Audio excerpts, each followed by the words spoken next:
Nagsumite ng isang letter complaint sa ombudsman ang grupong Bantay Trapiko laban kina Batangas 2nd District Engineer Sonia Paglikawan, DPWH Calabarzon Regional Director Jovel Mendoza at Batangas 2nd District Representative Jinky Luistro.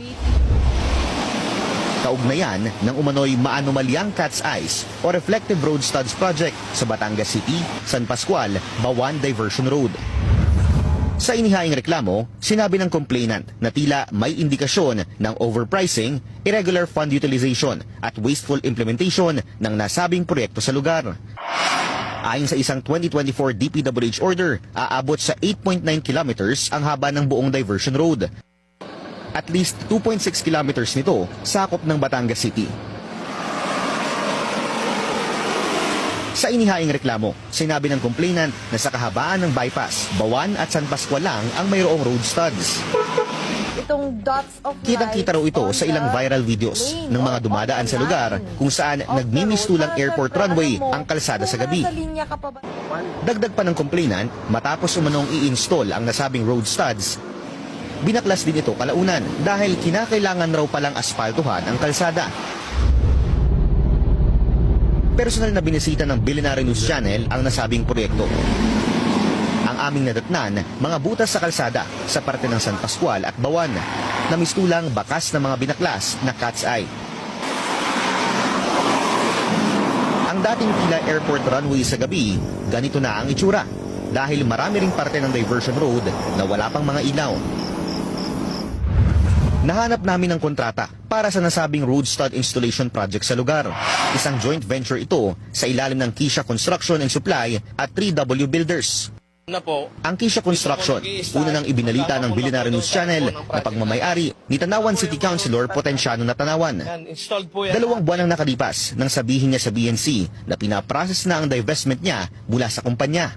On the process na po yung pagpapalit po ng aking transfer. Simula po nung naupo na ako, pinaprocess, medyo matagal po ang process po ng pagtatransfer. Sinabi ng complainant na may estimated 7,500 cat's eye units na makikita sa lugar kung 5,000 meters lang ng kalsada ang susukatin. Ang kanilang estimated overpricing aabot sa 75.7 million pesos.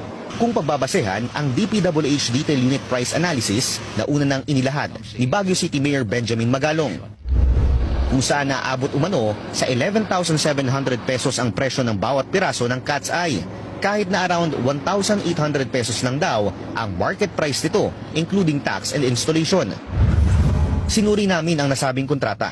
98 million pesos ang kabuuang halaga ng proyekto, pero wala itong kalakip na detailed breakdown at project scope.